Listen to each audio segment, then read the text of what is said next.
This is Holding Court with Patrick McEnroe. All right, welcome back, everyone. Holding Court, round two here with Chris Fenton. He, of course, is the author of Feeding the Dragon and knows many things about China that we're learning about every time we have him on here on the podcast. So thanks again to Chris for joining us yet again. All right, let's get into the sport specifically. You've covered the NBA for a long time and their issues. We've touched on them already thus far. The WTA Tour, they haven't groveled the way you suggested, Chris. That the NBA certainly backed down in the last couple of years. The money in China is just so huge, but the WTA, to their credit, have not backed down. At least that we know of. They've decided not to go and continue to play in China. Of course, with the COVID shutdowns, there's been no tournaments there anyway the last couple of years. So let me just start with a basic question to you first, Chris. When do you think that professional sports, let's assume, forget the conflicts, the culture, etc., but just the COVID issues, when do you think it would open up so that it would be possible for big-time sports to go back into China? Let's start with that. Well, I think it's always possible, as we saw with the Winter Olympics, which happened a year ago, which is sort of unbelievable when you think of the COVID outbreak that they had over the past few months. So if China really wants to put it on, they'll figure it out. The question is like what kind of message of what those events are, what they're for, the whole symbolism behind them. Is that something that the West is going to want to support? My guess is if the NBA was invited over to play exhibition games and, there was an opportunity for all the players to go over there and market their brands and their image and likeness, I'm sure you would have a lot of people wanting to go do that. It's just a huge market and it's hard to turn away from that money. That said, I do think there's a real interesting story in the WTA, and I would ask you maybe to have a couple of the key members on from the WTA again, and ask them specifically whether, I call it the Muhammad Ali effect, took place when the WTA took a stand. Because I will tell you, as somebody that's in the entertainment business, understands marketing and brands, their awareness among consumers was elevated dramatically when they took that stand in regards to Peng Shuai. People that never paid attention to women's tennis suddenly were like, wow, here is an entity, here is a sports governing body that finally took the stand that I wanted them to take. And I know short term, there were events, there were all kinds of sponsorships that went away.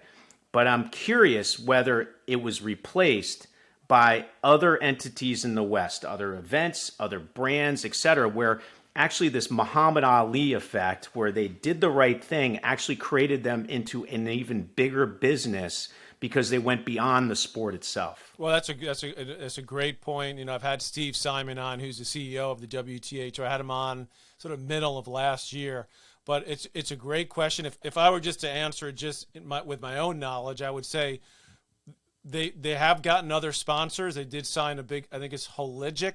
It's a women's health company, I believe, to be the title sponsor of the tour. And I think that happened in part, their interest, because of the stand they took on China. That being said, I think overall, thus far, in the short term, it's been a money loser probably for the WTA because they have to play the year-end championships, which were supposed to be in China at the end of each year.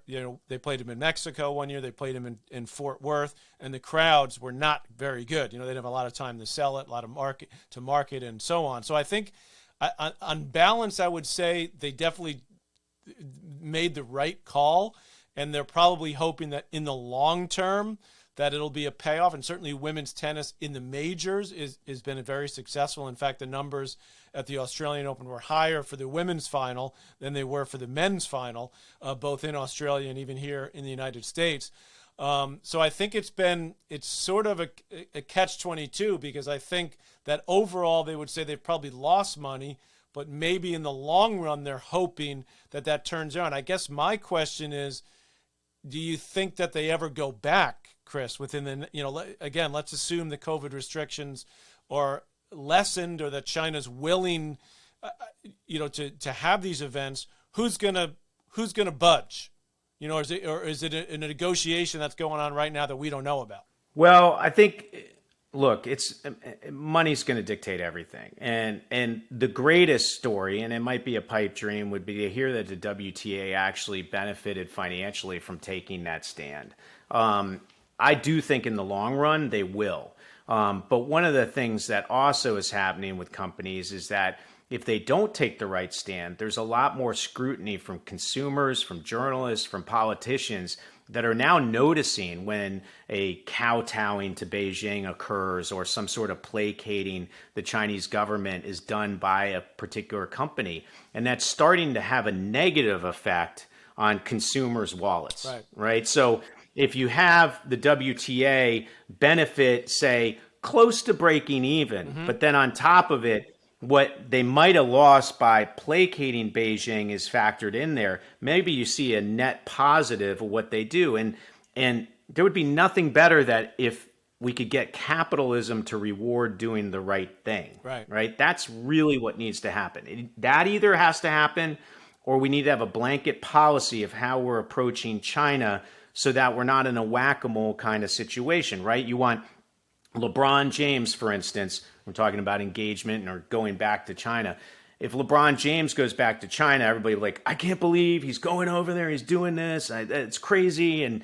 But the fact is, if he doesn't do it, then he'll lose certain sponsorships or whatever it is, and somebody else will take his place. So you suddenly have this whack-a-mole that never ends and nothing gets accomplished. So in a way, you have to say, here's how we're going to engage with this country. Here's what is good under the laws and policy and regulations of the United States of America. And here's the right thing to do as a patriot of the country, right? And we want everybody to apply those rules when they look at how they're going to engage China. It's not about shutting off China, but it's about doing the right thing. So I'll take it back to movies. And I know I'm not exactly answering your question, but I do think the direct answer is when the money's there. Right. When the money's there and people feel comfortable about going back, they will. There's no doubt, right?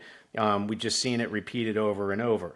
But we have seen WTA-like stands occur also that give me a little hope, right? Like Sony had that last Spider-Man movie, and the Chinese government was like, hey, we'll let you have access to our consumers. We'll let it in for theaters, but you need to cut out the Statue of Liberty backdrop in the third act. Right. And Sony said, screw you, I right? can't do that. And I would argue, just watching people talk about that story, they gained fans. They gained box office by people going, oh, I love that story. I'm going to go see that movie, even though I wasn't thinking about it. Now, I wouldn't say that balanced out what they lost in China by placating Beijing, but it's another great sign of hope that people are pushing back. Holding Court is powered by Mudhouse Media.